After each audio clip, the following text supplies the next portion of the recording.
Hello students, welcome to board prep. कैसे हैं आप सब? I hope you're all doing very very fine and welcome to the फटाफट revision series mathematics for your upcoming boards. अगर आप अच्छे से स्टार्टिंग से फॉलो कर रहे हो हमारा रिवीजन सीरीज, तो बाय दिस टाइम आपको पता होगा कि हर चैप्टर जो है वो 2 लेक्चर्स में डिवाइडेड है। स्टार्टिंग में आपको कॉन्सेप्ट शीट मिल रही है और उसके बाद आपको टाइप्स ऑफ क्वेश्चंस मिल रहे हैं। ऑब्वियसली इससे पहले आपको थॉरली चैप्टर को पढ़ना पड़ेगा। This series is for revision, लेकिन बात यह है कि एक बार रिविजन आपका इसके साथ में कंप्लीट हो गया, इस सीरीज के साथ में, तो आपने टाइप्स ऑफ क्वेश्चंस देख लिए, सारे कॉन्सेप्ट्स देख लिए एक जगह, तो इसके बाद आपको कुछ भी पढ़ने की जरूरत नहीं पड़ेगी।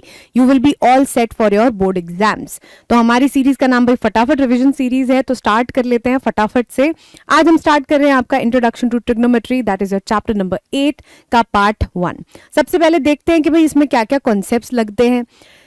ठीक है जी, ट्रिग्नोमेट्री जैसे कि हम जानते हैं कि ट्राइगोनोमेट्री मतलब 3 साइड्स के मेजर के बारे में जब भी हम बात करते हैं, then we talk about trigonometric ratios. The certain ratios involving the sides of a right angle triangle are called trigonometric ratios.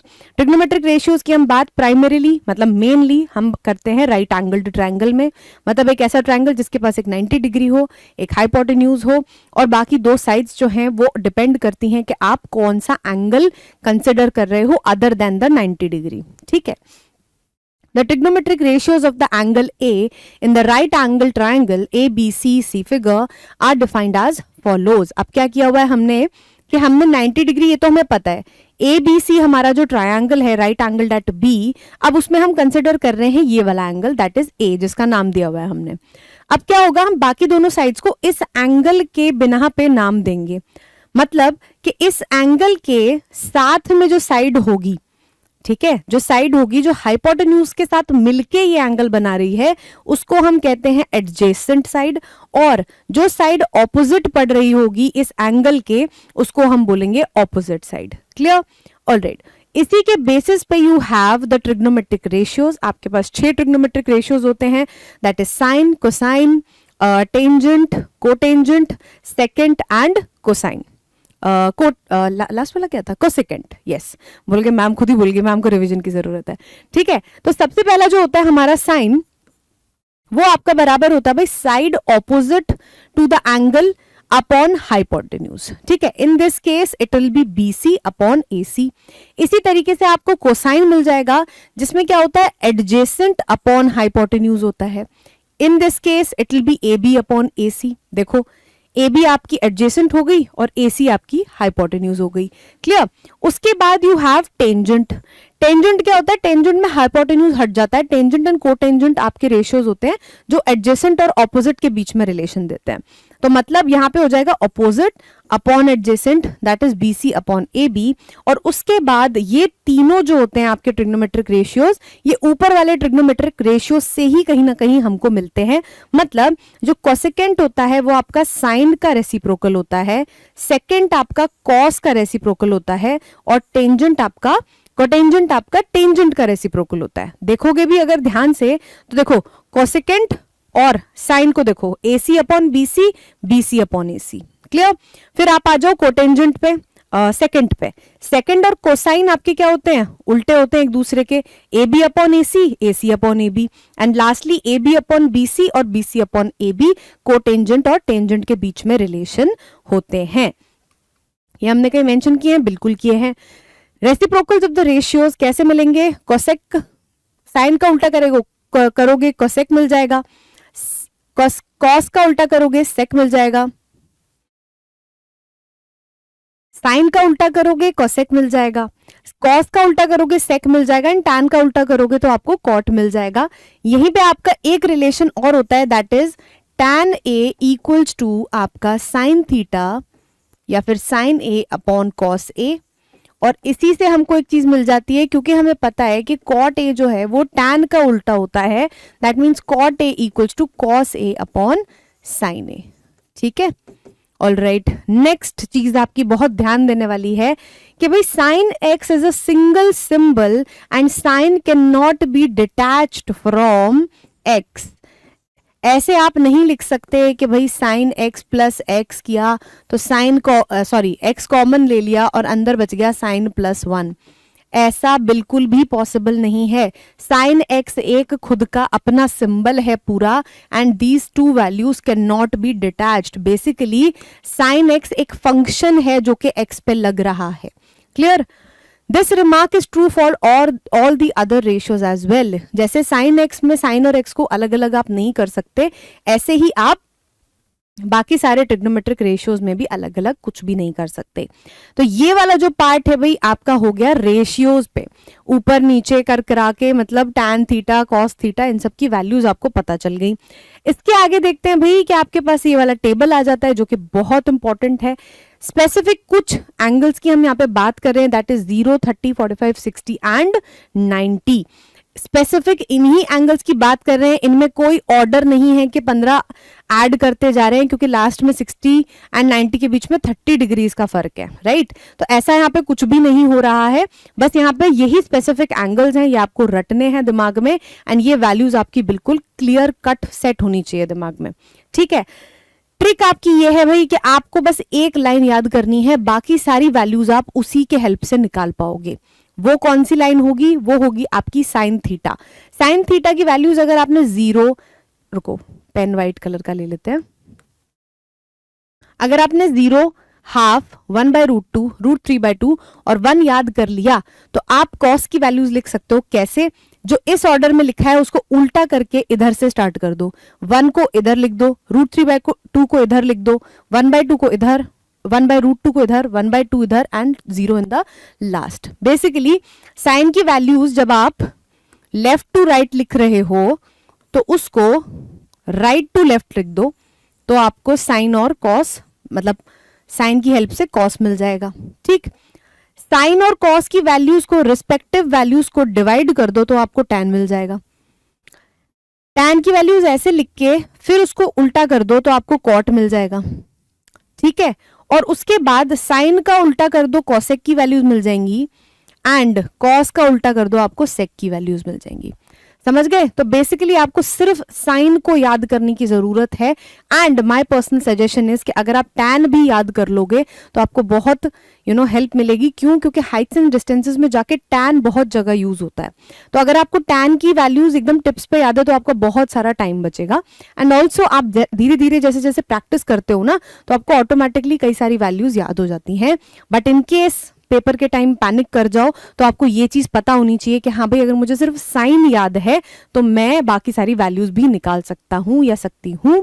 And आप एक काम कर सकते हो कि आप पेपर से जस्ट पहले ना साइन की वैल्यूज को एक बार पढ़ के चले जाओ, जाते ही अपना ना पीछे कहीं पे इन 5 वैल्यूज को लिख दो। ठीक है, ताकि आपको जब भी आगे काम हो तब आप फटाफट से यूज कर पाओ इसको, राइट? तो ये हो गया भाई आपकी कहानी आपके ट्रिग्नोमेट्रिक टेबल की। इसमें आपकी 3-4 जगह पे आपको नॉट डिफाइंड गिवन है। नॉट डिफाइंड क्यों गिवन है ये हम देख लेते हैं। वैसे हमने डिटेल में इसको चैप्टर में देखा हुआ है, एक्सप्लेनेशन में, आप चाहो तो उस वीडियो को जाके देख सकते हो, एकदम प्रॉपरली आपको समझ में आ जाएगा, लेकिन शॉर्ट में फिर भी मैं आपको यहाँ पे बता देती हूँ। ध्यान से अगर आप देखो तो साइन 0 की वैल्यू 0 है, एंड हम जानते हैं कि कोसेक जो होता है वो साइन का ठीक उल्टा होता है। मतलब 0 पे कोसेक की वैल्यू 1/0 होगी, जो कि डिफाइंड नहीं होता। समझ गए? तो यहां से ये पता चल गया हमको। कॉट जो होता है वो टैन का उल्टा होता है, तो 1/0, कॉट डिफाइंड नहीं है 0 के लिए। लास्टली यहां पे देखो, टैन जो होता है वो क्या होता है? साइन अपॉन कॉस, मतलब 1/0, ये भी डिफाइंड नहीं है।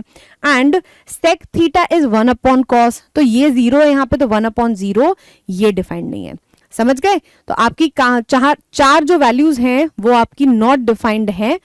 वो क्यों है? क्योंकि वहां पे 1/0 की फॉर्म बन जाती है, that is y. Clear? Alright, next note में आपको दिया है कि the value of sine A increases from 0 to 1।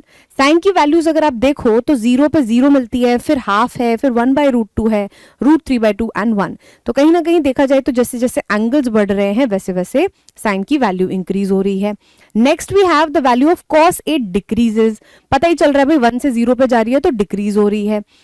Tan की वैल्यू भी आपकी इंक्रीज होती रहती है 0 से लेके इन्फिनिटी तक। क्यों? क्योंकि उसकी देखो 90 पे नॉट डिफाइंड है, राइट?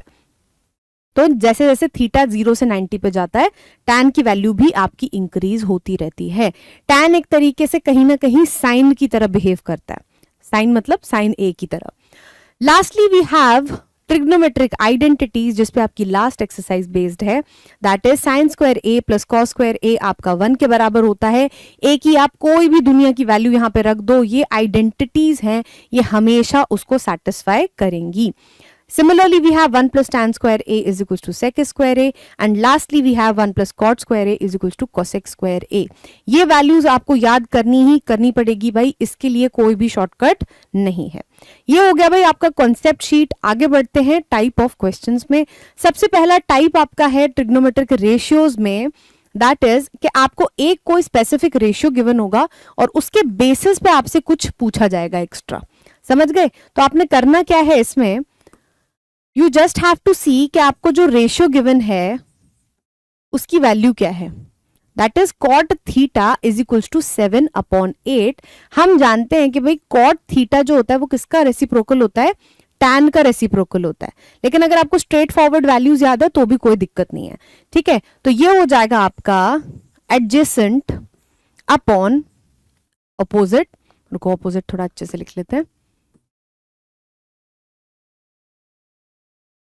अपोजिट, अगर हम ट्राइंगल बनाए यहां पे, इसको हम अपना थीटा माने, ये हो गया ए बी एंड सी, ये आपकी साइड हो जाएगी एडजेसेंट और ये साइड हो जाएगी आपकी अपोजिट और ये हो जाएगी हाइपोटेन्यूज। यहां पे अगर आप ध्यान से देखो तो आपको वैल्यू किसकी दी हुई है, cot theta is equal to 7/8। That means adjacent और ऑपोजिट के बीच में रेशियो कितना है, 7 और 8। दिस इंप्लाइज दैट एडजेसेंट की जो वैल्यू है वो है आपकी 7x और अपोजिट की जो वैल्यू है वो कितनी है आपकी 8x। अब ये 7x और 8x क्यों लिखा है, ध्यान से देखो, ये ट्रिग्नोमेट्रिक रेशियोज होते हैं, ये एक्चुअल वैल्यूज नहीं होती साइड की, मतलब हम इनको सिंपलेस्ट फॉर्म में लिखते हैं, राइट। तो जब हमें दो किसी नंबर के रेशियोज पता होते हैं तो ओरिजिनल नंबर को रिप्रेजेंट कैसे किया जाता है, सेम नंबर से दोनों को मल्टीप्लाई करके, राइट। ऑल राइट, तो आपका एडजेसेंट हो गया 7x, ऑपोजिट हो गया भाई आपका 8x। अब क्या करेंगे, हमें क्या क्या निकालना है, हमें साइन थीटा चाहिए और कॉस थीटा, दोनों ही में क्या चाहिए होता है भाई हमको, हाइपोटेन्यूज। तो हम हाइपोटेन्यूज निकालेंगे यहां से, तो ये हो जाएगा by Pythagoras theorem A C का square equals to A B का square plus B C square. A C का स्क्वायर भाई कितना है, हाइपोटेन्यूज है, ये तो हमें चाहिए। ए बी का स्क्वायर मतलब A B is opposite, that is 8x, तो 8x का होल स्क्वायर प्लस 7x का होल स्क्वायर। यहां से हमें क्या मिलेगा कि ए सी का square equals to 64 plus 49 bracket में एक्स स्क्वायर। ये देखो ये कितना बन जाएगा, 60 प्लस 40 आपका 100 एंड 113, तो 113x square A C square की वैल्यू। तो ए सी की वैल्यू कितनी आ गई, √113x। समझ गए? तो ए सी की वैल्यू हमें मिल गई कितनी, 113। अब हमें क्या निकालना है, 1 plus sine theta, 1 minus sine theta, 1 plus cos theta और 1 माइनस कॉस थीटा की वैल्यू। कॉस थीटा और साइन थीटा के रेशियोज निकाल लेते हैं पहले। तो साइन थीटा जो है वो आपका किसके बराबर होता है, ऑपोजिट अपॉन हाइपोटेन्यूज के, और कॉस थीटा आपका बराबर होता है एडजेसेंट अपॉन हाइपोटेन्यूज के, है ना। तो ऑपोजिट आपकी वैल्यू कितनी है, 8x अपॉन √113x, x से x cancel, it will B 8 upon √113। यहां पे आपको मिल जाएगा 7x अपॉन √113x, x से x कैंसिल, 7 अपॉन √113। ये मिल गया भाई कॉस थीटा और साइन थीटा की वैल्यूज। अब हमसे जो पूछा गया एक बार वो निकाल लेते हैं यहाँ पे। अगर आप अब यहाँ पे आप थोड़े भोले वाले बच्चे हो और आपने नहीं पढ़ा हुआ है, आपको फॉर्मूले लगाने नहीं आते हैं, तो अब आप बैठ के बहुत सारी मेहनत करने वाले हो। लेकिन जिन बच्चों को फॉर्मूले याद हैं वो अब फटाफट से इसको कर लेंगे। क्यों? क्योंकि 1 प्लस साइन थीटा और 1 माइनस साइन थीटा में आपका फॉर्मूला लग जाएगा जो कि होगा a plus B, a minus B equals to a square minus B square, वही फॉर्मूला हम यहां लगाएंगे, तो 1 minus sine square theta upon 1 minus cos square theta. ठीक है, ए आपका 1 है, बी आपका साइन है, तो यहाँ पे a plus B, a minus B, इसको लिखेंगे तो a स्क्वायर, 1 का स्क्वायर इज 1, साइन थीटा का square is sine square theta. यह आपका हो जाएगा 1 माइनस, अब ध्यान से देखो, साइन थीटा की वैल्यू आएगी आपकी 8 स्क्वायर अपॉन अंडर रूट 113 का whole square upon 1 minus 7 square upon 113 का होल स्क्वायर। ये हो जाएगा आपका रूट 113 का रूट हट जाएगा स्क्वायर से, तो ये हो जाएगा 113 माइनस 64 अपॉन 113 माइनस 49। अगर आप ध्यान से देखो तो 113 और 113 नीचे दोनों डिनोमिनेटर्स कॉमन आएंगे, कैंसिल हो जाएंगे। 113 में से 64 निकालोगे आपका बचेगा 49, एंड फाइनली 113 में से 49 निकालोगे बचेगा 64। ये हो जाएगा आपका value for this expression. Clear? Alright, आगे बढ़ते हैं। सेकेंड टाइप का क्वेश्चन है जिसमें आपको tan a plus B, tan a minus B या cos a plus B, cos a minus B, ऐसे दो जगहों पे वैल्यूज दे रखी होगी। आपने क्या करना है, आपने बस ये देखना है कि भाई आपकी इस एंगल की वैल्यू क्या होगी, यहाँ की आपकी वैल्यू कितनी आ जाए, √3 आ जाए, राइट। तो tan हमें देखना है कि √3 कहाँ पे आता है। तो देखो tan a plus B equals to √3, इसका मतलब tan a plus B equals to tan 60। Similarly tan a minus B equals to 1/√3। तो tan a plus B, sorry a minus B किसके बराबर हो जाएगा, tan 30। दोनों ही केसेस में हमें क्या पता चल जाएगा कि भाई a प्लस बी किसके बराबर है, 60, एंड a माइनस बी आपका किसके बराबर है, 30 के बराबर है। माइनस कर दो, सॉरी प्लस कर दो, सबको कैंसिल हो जाएगा। 2a इक्वल्स टू 90, a आपका कितना आ गया, 45। अब a की वैल्यू 45 है, दिस इंप्लाइज दैट, एक second, 45 plus b equals to 60 और b की वैल्यू हो जाएगी 60 माइनस 45, दैट इज 15। समझ गए? तो ये क्वेश्चन तो फटाफट हो जाएगा, देखने में थोड़ा सा डरावना लगता है, ऐसा कुछ है नहीं उसमें खास। इसमें जो आगे कंडीशंस दी हुई हैं वो भी हमारी सेटिस्फाई हो रही हैं कि भाई a जो है वो b से बड़ा आना चाहिए, बिल्कुल आ रहा है, 45 is greater than 15, and also जब आप दोनों को ऐड करोगे वो 0 और 90 के बीच में लाइक करने चाहिए। तो 45 और 15 को आप ऐड करोगे कितना बनेगा, 60। तो ये 0 से बड़ा है और 90 से छोटा है। क्लियर? ऑलराइट, ये थे भाई आपके type 1 and type 2 questions based on आपके वैल्यूज ऑफ द क्या बोलते हैं आपका trigonometric table and also the trigonometric ratios. बाकी जो भी टाइप के क्वेश्चंस आपके आते हैं इसमें, उसमें आपको बस वैल्यूज याद रखनी है और अलग अलग तरीके से, जैसे 1 minus sine theta, 1 plus sine theta upon 1 minus cos theta, 1 plus cos theta था, आपने फॉर्मूला लगाया, नहीं भी लगाते तो भी नॉर्मली सॉल्व करते तो आ जाता आंसर, बस थोड़ा सा टाइम ज्यादा लगता। ठीक है, इनमें सब में यही करना है, आपको रेशियोज में दिया होगा दूसरे रेशियोज कैलकुलेट करने, या फिर आपको स्ट्रेट फॉरवर्ड साइन 0, 30, 45, 60 और 90 इनकी वैल्यूज डाल के सॉल्व करना है। क्लियर? इसके प्रैक्टिस क्वेश्चंस आपको एज यूजुअल आपके पीडीएफ में मिल जाएंगे डिस्क्रिप्शन बॉक्स में। कोई भी दिक्कत होती है प्लीज हमें बताना, जल्दी से जल्दी will try to get back to you. Revise करते रहो, इस सीरीज को पक्का फॉलो करो, it is going to benefit you बहुत सारा आपके बोर्ड एग्जाम्स के लिए। मिलते हैं नेक्स्ट लेक्चर में। Thank you.